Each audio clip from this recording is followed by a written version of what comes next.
Khusyuk itu bahasa Arab adalah ketundukan. Kenapa dia tunduk? Karena dia segan. Kenapa dia segan? Karena dia kenal siapa yang disegani. Itulah inti dari khusyuk. Jadi kalau diringkas, apa itu khusyuk? Menghormati yang dikenal. Baru matanya tertunduk. Surah Al-Ghasyiyah menyebutkan wa absaruha khasyi'ah. Pada hari kiamat yang disebut Ghasyiyah, mata-mata tertunduk, tidak ada yang berani melihat ke atas. Melihat ke depan pun dia tidak berani. Tertunduk semua ketika diadili oleh Allah. Jalan pintas untuk khusyuk cuma satu, nggak usah pakai teori macam-macam. Cuma jalan pintas ini harus dicari sendiri. Cari gurunya, kenali yang engkau sembah.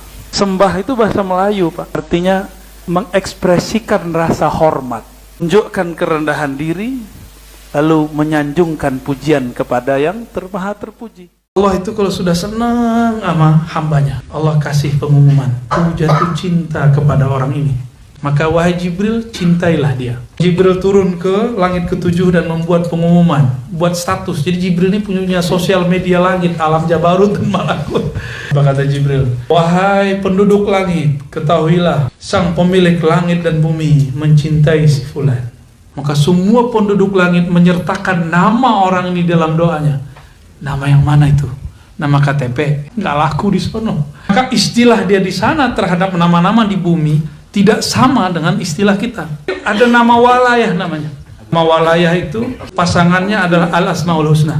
Maka ketika Nabi mengatakan Ahabul Asma ilallah Abdurrahman, itu nama walayah. Lalu Nabi mengatakan Ana Muhammad, itu nama fisik.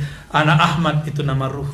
Sabar secara bahasa Arab itu artinya menahan. Sabar itu banyak macamnya, tidak hanya musibah. Untuk ngajar itu perlu kesabaran. Ngurus masjid butuh kesabaran. Ya. Semuanya perlu kesabaran. Ya. Ciri-ciri orang yang tidak sabar itu gampang ingkar sebelum faham. Ini yang paling bahaya. Itulah ujian tertinggi Sayyidina Musa. Sabar dalam berumah tangga. Kalau mampu sabar di situ, Allah mengatakan Innallaha ma'as sabirin. Allah bersama orang yang sabar. Wahai orang beriman, jadi yang dipanggil untuk sabar itu cuma yang beriman. Bersabarlah, bertahanlah, dan berwasiatlah satu sama lain dalam kesabaran. Jadi kalau di rumah tangga, kadang kita yang sabar, kadang pasangan kita yang sabar. Dan juga sabar yang jarang dibahas orang adalah sabar menahan dua hal, nikmat dan rahasia. Menahan untuk tidak posting nikmat yang kita dapat. Setiap orang yang dapat nikmat pasti kena hasad.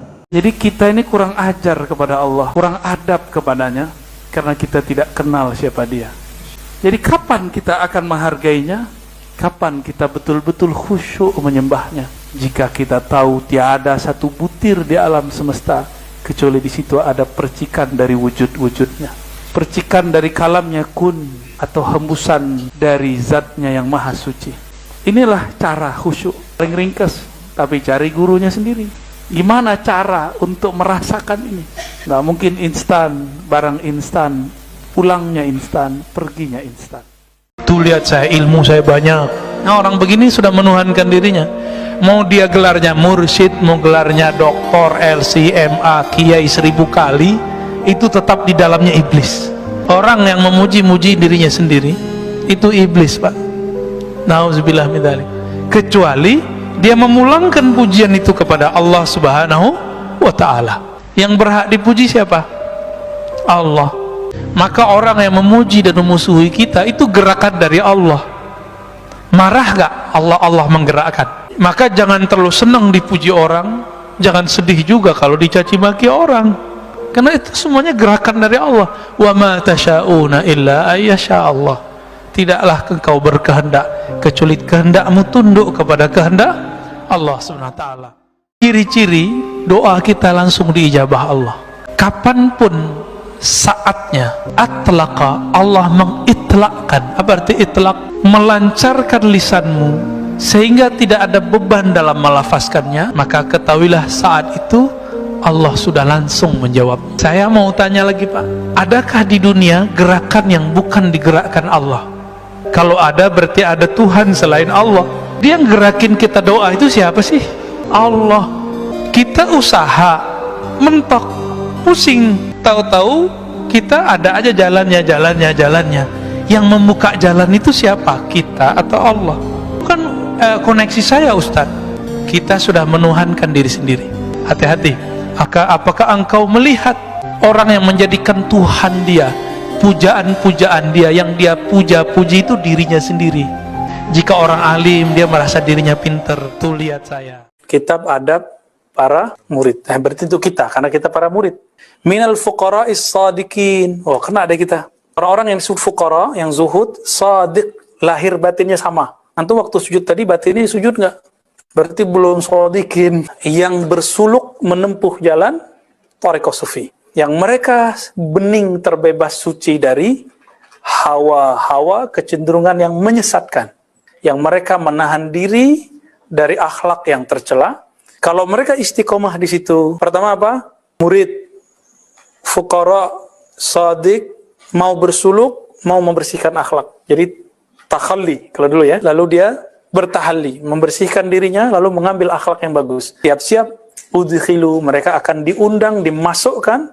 Inilah makna ayat wadkhuli fi ibadi. Masuk ke dalam daftar hamba-hamba Allah. Ibadi itu yang paling tinggi namanya Ghaus, cuma satu. Orang yang sudah jadi murid berarti dia punya karakter iradah, maka dia meninggalkan kebiasaan. Kebiasaan orang kalau jam 3:30, jam 4 tidur apa bangun? Tidur. Nah, antum tinggalin itu. Terus bangun, tahajud, wirid. Bangkitnya kolbu dalam mencari ma'rifatullah dan meninggalkan selain Allah. Di kolbu loh ya. Berarti zahirnya masih kerja nggak? Masih? Zahirnya masih kuliah nggak? Jadi jangan tinggalin kuliah ya, yang masih kuliah. Apa yang disebut murid? Orang yang punya iradah. Iradah apa? Keinginan yang luhur, yang tinggi, yang mulia, menempuh jalan mengenal Allah. Jika seorang hamba meninggalkan kebiasaan-kebiasaan yang merupakan kecenderungan duniawi, bahkan ibadah ritual-ritual yang sifatnya ukhrawi, yaitu seharusnya, maka iradahnya menjadi bersih. Disebut orang ini zuhud. Zuhud itu dua, dari dunia naik, zuhud dari akhirat. Thariqah sufi. Walaupun suluk kita nggak pakai berkhalwat ya. Antum berkhalwat kan di rumah kan, suluk WFH, SFH, suluk from home. Lumayan. Dan banyak yang berhasil loh. Ulama ini ada yang dari Sumatera Barat datang ke rumah, udah umur 60-an, khatam 70.000 kali 7 la ilaha illallah. Mulai dari zikir Allah, alhamdulillah khatam. Alhamdulillah. Kalau nggak izin Allah nggak mungkin. Berarti Allah ingin memuliakannya. Alhamdulillah. Biasanya kalau berhasil tambah hina dirinya. Merasa hina, bertambah syukur, bahagia. Bukan merasa gue bisa. Enggak. Ya. Jadi orang tambah banyak zikir, bukan tambah sombong. Itu udah kaidah. Enggak seperti yang dikhawatirkan oleh orang-orang yang terhijab, yang mengkhawatirkan kalau kita tambah banyak zikir, kita jadi surya. Enggak ada. Kita kalau tidak kenal dengan yang disembah, nggak tahu cara menyembahnya. Kalau ahli fikih, dia mulai dengan norma, peraturan-peraturan, tapi dia tidak tahu siapa yang dia sembah. Pendidikan keagamaan sekarang memulai dari menyembah, tapi tidak memulai dari mengenal yang disembah. Akhirnya kita ini didoktrin untuk pahala, dan kita tidak mengenal esensi yang kita kenal. Jadi perbedaan tasawuf dengan ilmu yang lain, kenali dulu yang akan engkau sembah, barulah penyembahanmu sempurna.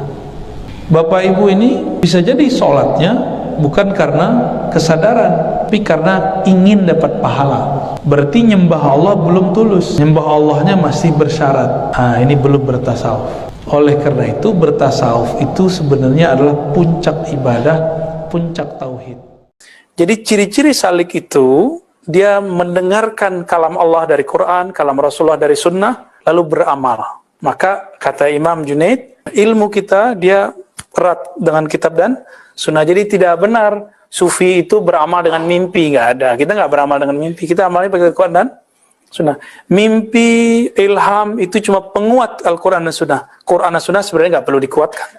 Penguat Quran dan Sunnah yang kita yakini berarti latihan-latihan itu kalau antum kemudian dapat mimpi, merasakan pengalaman rohani, itu untuk menguatkan yakin. Dia mulai banyak latihan salat-salat yang sunnah, zikir-zikir sunnah, berusaha ikhlas sampai wusul ke hadirat Allah. Lalu dia diundang, dimasukkan ke dalam golongan hamba-hamba yang dicintai Allah dan yang diinginkan Allah. Berarti pilihan toh. Jadi dalam ilmu tasawuf, ma'rifatullah, bukan basicnya akal. Basicnya adalah zauq. Siapa yang tidak pernah merasakan tidak akan pernah mengetahui. Siapa yang tidak merasakan dirinya hamba, dia tidak akan mengenal Allah. Kalau orang belajar akidah dimulai dari dalil, ayat sekian nomor sekian. Kalau dalam tasawuf dimulai dari diri. Siapa yang kenal dirinya, kenal Allah. Kenali diri kita adalah sesuatu yang akan binasa dan hancur. Allah pasti bukan binasa, pasti bukan hancur. Allah pasti kekal selama-lamanya. Yang dia bayangin tasawuf itu gila, orang bertasawuf itu sudah nggak mikirin dunia. Itu kan definisi ente sendiri. Di dalam hadis Nabi SAW, Nabi mengatakan, wahai Anas, jika engkau sanggup tidak menyimpan kebencian, kerusakan, suuzon kepada siapapun ketika memasuki pagi dan sore hari, maka lakukanlah. Inilah yang disebut tasawuf. Di dalam Al-Quran tentang ahli kitab, tidaklah mereka diperintah kecuali untuk menyembahnya dengan penuh keikhlasan. Itulah tasawuf. Lalu bagaimana cara supaya menyembah Allah penuh keikhlasan? Kita nggak akan ikhlas kalau tidak kenal siapa yang kita sembah. Maka salah satu materi dalam ilmu tasawuf, materi paling penting adalah ma'rifatullah, mengenal Allah. Bedanya apa dengan ma'rifatullah dalam ilmu akidah? Dalam ilmu akidah, ma'rifatullahnya berdasarkan tangkapan akal dengan pertimbangan dalil-dalil. Jadi ilmu akidah, pemahaman akal terhadap dalil-dalil yang berkaitan tentang keesaan Allah. Tapi kalau bagi ahli tasawuf nggak begitu.